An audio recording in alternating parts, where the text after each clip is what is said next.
액티언도 생각보다 안 팔리고 이제 마지막 희망은 너뿐이다. 예상보다 낮은 상품성으로 판매량이 급감하고 있는 액티언. 그렇기에 이 신모델에 사활을 걸어야 하는 KGM인데요. 많은 분들이 기대하신 그 모델. 그런데 스파이샷과는 완전 다른 모습으로 공개되었습니다. KGM의 명운이 달린 이 신차. 과연 어떤 모델인지, 디자인과 재원, 가격은 어떠할지 저와 함께 낱낱이 살펴보시죠. 구독과 좋아요 누르고 재미있는 신차 정보 받아가세요. 안녕하세요, 차산오바입니다. 최근 가장 아쉬운 모습을 보여주고 있는 KGM. 향후 미래마저 불투명해지고 있는 상황이죠. KGM이 내수 판매 5만 대를 넘어서지 못한 건 지난 2012년 쌍용차 시절 이후 처음입니다. 국내에서는 진짜 안 팔리나 보네. 물론 수출해서 만회하는 모습을 보여주고 있지만 자동차 브랜드가 장기적으로 가기 위해 가장 중요한 것은 결국 탄탄한 내수죠. 그런데 KGM의 위기는 여기서 끝이 아니라던데? 맞습니다. 당장 올해부터 중국 브랜드들이 한국 진출을 하기 때문이죠. 우선 비아디는 롯데 렌터카를 인수한 홍콩 업체와 파트너십을 맺으며 비아디 차를 전국에 쫙 깔아놓을 예정이죠. 이런 최악의 상황에서 드디어 공개된 무쏘 EV. 과연 한골탈퇴한 모습으로 등장했을까요? 아이러니하게도 이 차 역시 비아디와 협업해서 개발되었습니다. 최근 중형 픽업트럭 샤크를 만든 비아디인데요. 이런 노하우들이 무쏘 EV에도 반영될 것으로 예상됩니다. 사실 최근 노출되었던 스파이샷처럼 EVX처럼 나올 줄 알았는데 오히려 컨셉트카 그대로 디자인된 모습이었습니다. 아니, 완전 반전인데? 이걸 그대로 양산할 줄 몰랐네. 먼저 전면부입니다. 두 개의 수평형 키네틱 라이팅 DRL이 누가 봐도 토레스 같은 느낌입니다. 액티언처럼 건공 감리로 변화를 주기보다는 기존 토레스 모델들을 그대로 따라가는 모습입니다.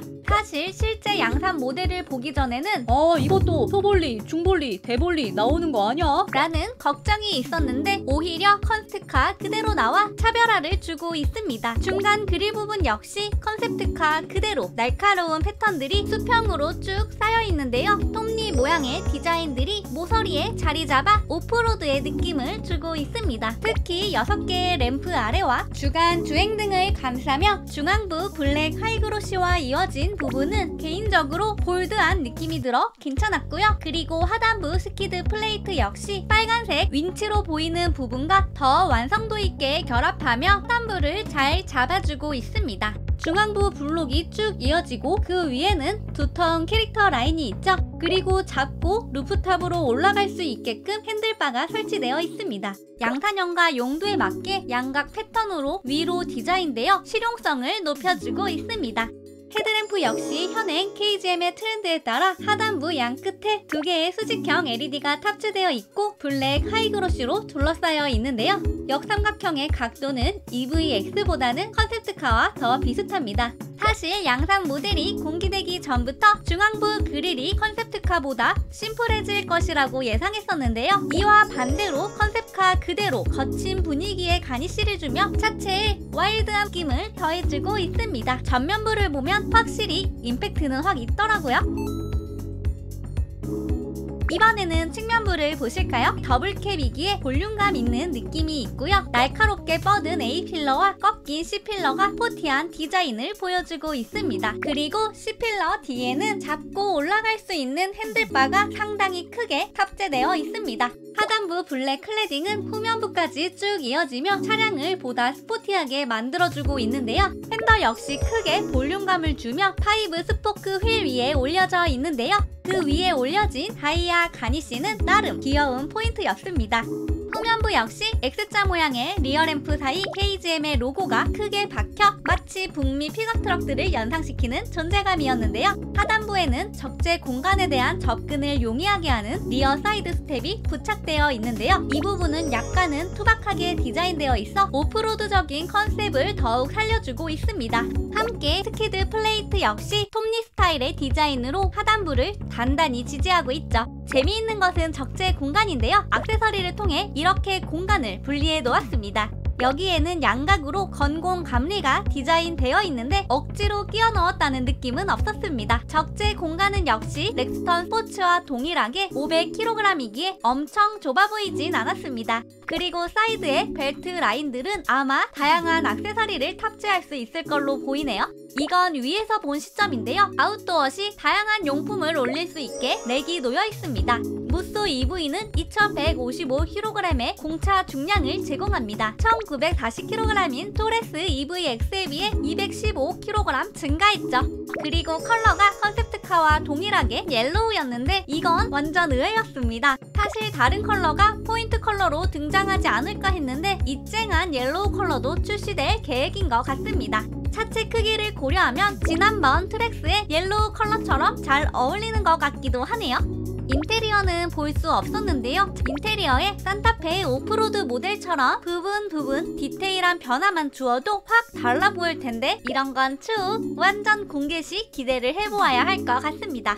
그리고 다양한 이벤트가 많이 진행되고 있었는데요. 관심 있으신 분들은 영상 내 QR로 참가해보셔도 좋을 것 같습니다. 여기에 더해 지난번 공개되었던 자기 공명 방식 무선 충전 기술이 적용될 가능성이 있는데요. 이 부분은 실차에서는 아직 확인되지 않았습니다. 또한 컨셉카에서 이미 공개된 것과 같이 외부 전력 공급 기능인 V2L 기능이 사용 가능하며 아웃도어 활동을 더욱 편안하게 즐길 수 있을 것으로 보입니다.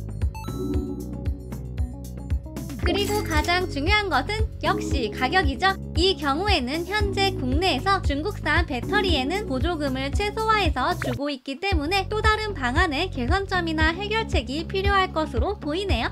무쏘 EV는 17인치를 장착하였으며 파워트레인으로 2륜 싱글 모터가 탑재된 걸로 예상됩니다. 추후 4륜 듀얼 모터 모델도 인증될 예정입니다. 사이즈는 중형으로 등록되어 있지만 실제 토레스를 기반으로 만들었기에 당연히 넥스턴만큼 크지는 않았고요. 준준형 사이즈의 크기로 보입니다. 이번에도 무쏘 EV에도 이아디의 블레이드 배터리를 사용했겠네? 맞습니다. 다만 배터리가 개선된 최신 비아디 배터리가 적용될 것으로 보입니다. 최대 출력은 207마력, 배터리 용량은 80.6kWh로 기존 73.4kWh 용량의 LFP 배터리를 지닌 EVX 모델보다 7.2kWh 증가하였습니다. 전기 차이니만큼 1회 충전 거리도 중요하지. 그렇죠. 무쏘 EV5의 1회 충전 거리는 상온 기준 도심 435, 고속은 359, 복합은 401km입니다. 저온 시에는 더 줄어드는데요. 도심은 333, 고속은 386, 복합은 357km입니다. 기존 토레스 EVX의 경우 1회 완충 시 18인치 휠 기준 상온 도심 473, 고속 385, 복합 433km, 저온 도심 310, 고속 361, 복합 333km인데요. 상온은 무쏘가, 저온은 토레스 EVX가 더 높은 주행 거리를 보여주고 있습니다. 다음으로 가격입니다. 25년 개편안에 따르면 화물 전기차 한 대당 국고 보조금이 100만원씩 줄어드는 반면에 280km 이상 장거리 주행하는 전기 화물차와 고속 충전을 지원하는 모델에는 추가 보조금이 지원될 예정이라고 하는데요. 다만 고속 충전의 경우 EVX는 80kWh였기에 이 부분은 추후 스펙을 지켜봐야 할 것 같습니다. 무쏘 EV의 가격은 실구매가가 2~3천만원 중후반대로 나올 것이라 보입니다. 그 이상의 가격이라면 차량의 상품성에 따라 판매량이 크게 벌어질 것 같습니다. 드디어 완전 공개된 신형 무쏘 픽업 트럭. 여러분의 생각은 어떠신가요? 댓글로 여러가지 의견 많이 달아주세요. 오늘도 유익하셨다면 차산오바 구독과 좋아요, 알림 설정까지 꼭꼭 부탁드립니다. 오늘도 시청해주셔서 감사합니다.